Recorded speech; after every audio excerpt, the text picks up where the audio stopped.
We have now considered visual and approximation techniques, so visual, slope fields, approximation techniques, Euler's method, for solving differential equations. One important note about those techniques is that there is no calculus required beyond the interpretation of dy dx as a slope. We didn't integrate, we didn't do any calculations based on that involved derivatives or integrals.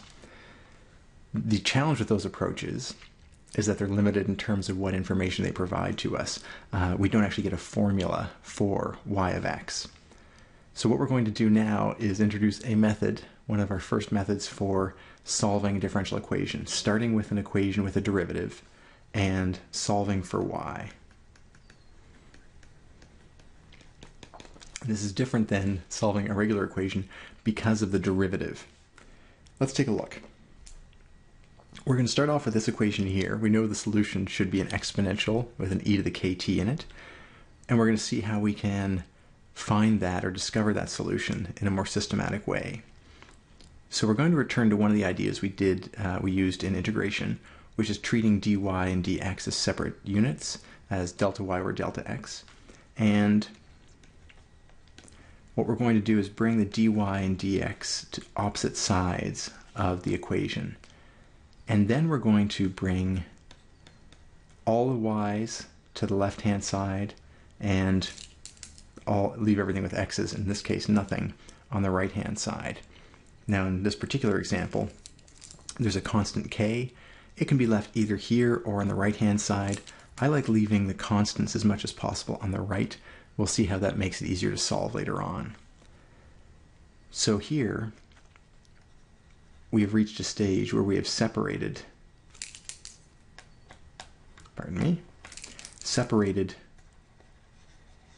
x and y on either side of the equation.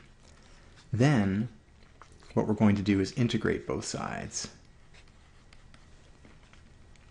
And this integral now is all y's, or in particular no x's, and this particular side here has no y's.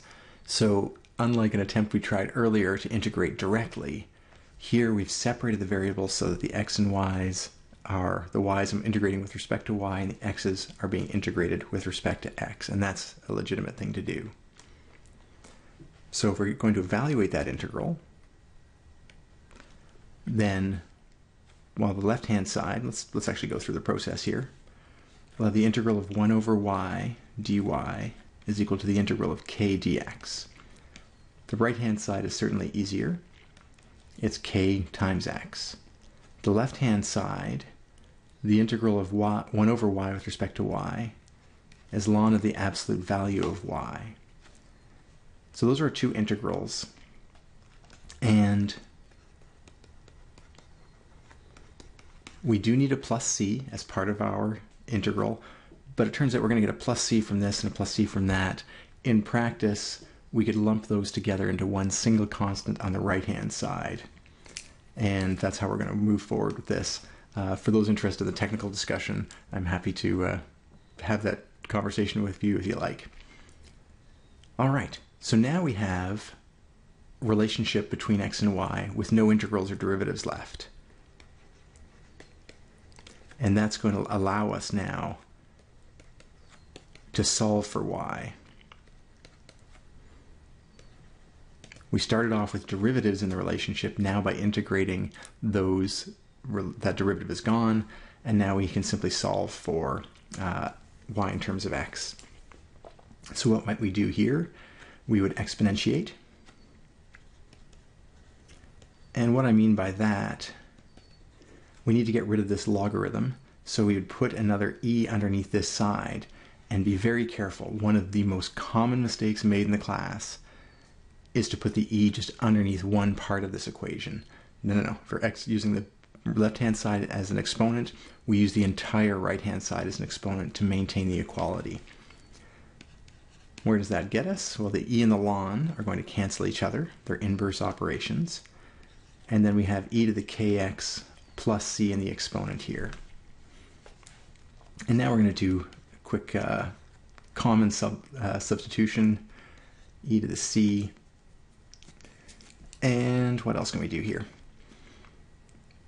we can, noting that adding in the exponent is the same as multiplying with the same base.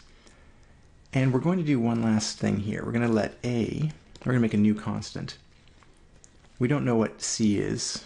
We don't know what e to the c is, but we don't really care what c is. We just know that it has to be a constant we're going to need later on. It'd be much easier to work with a new constant that doesn't have the exponential explicitly in it anymore. It'll simplify what we get. And if we do that, we also have another issue here with these absolute values. What role would that play? Well, the issue here is that this is always positive over here. This is always positive because it's absolute values. And we see how that works out. And what we might do is put in a plus or minus in a, depending on what the sign of the y is. And that'll let us remove the absolute values. Oops.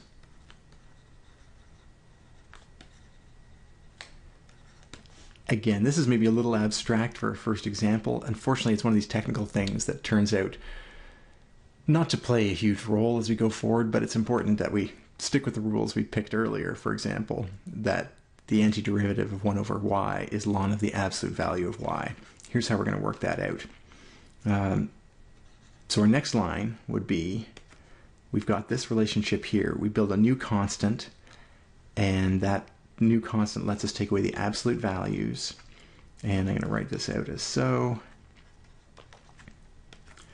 And so this here is positive or negative depending on the sign of y.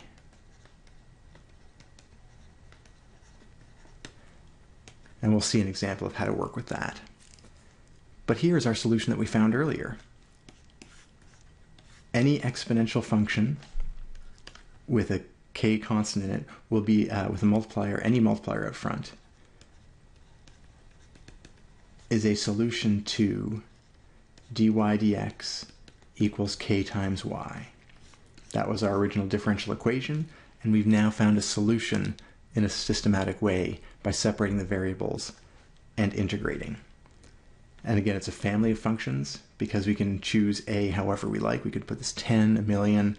Those will give us different families, different members of the families of solutions. Where it gets more concrete is when we add an initial condition. So initial value or initial condition are the phrases we would use with this. If we're told that y of 0 equals 10, we also started with the same differential equation. Then y is equal to a e to the kx, and y of 0 equals 10. Well, we just sub this into our solution.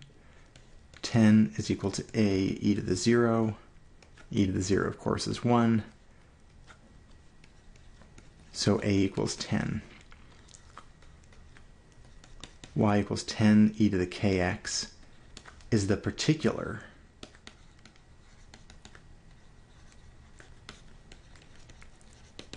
solution satisfying the differential equation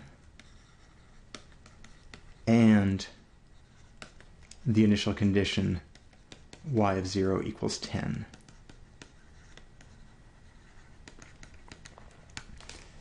So that would be a particular graph, and it's worth sketching this out, I think.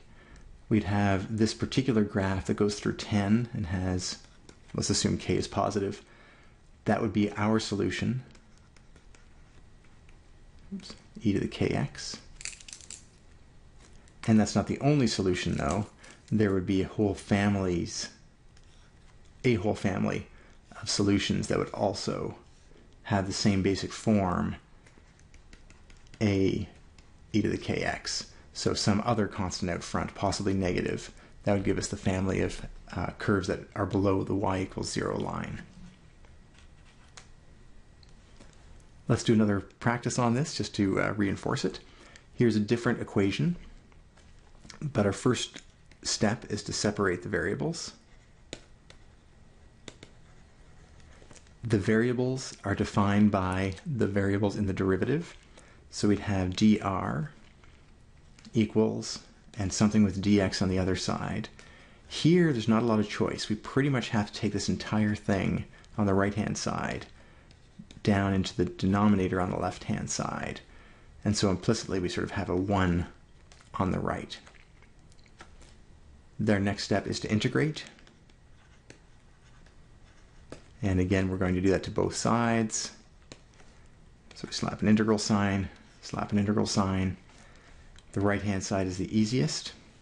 The left-hand side, we've seen this already, it'll be 2r plus 3 in absolute value, and we're going to need a 1/2 to make the derivative work. So again, we can check by taking a derivative with respect to r on the left-hand side. And again, we'll have 1 plus c for the equation.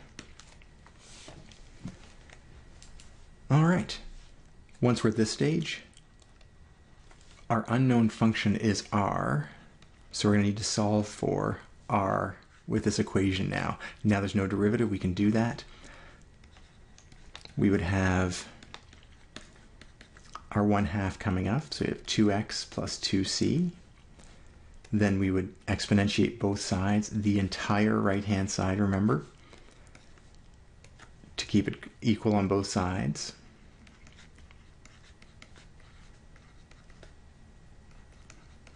And then we would simplify the right-hand side the same way we did in the previous example. We would set a new variable, a, equal to e to the 2c, and we would typically just write it as plus or minus, depending on the sign of what 2r plus 3 here is. And what that lets us do is get rid of the absolute values as one stroke, and also simplify this constant away. So we get a e to the 2x. And then we can keep going a few stages further. Notice we get a more complicated relationship here, where our r value is a over 2 e to the 2x minus 3/2. Pardon me, try to write that half a little more cleanly. It's hard to do near the edge of the screen, I apologize. So that would be our solution to this equation up here. And it would be the general solution in the sense that this a value could be anything. It could be 5 minus 2, it could be anything. Any one of the values I pick for a would still give a function that satisfies this equation.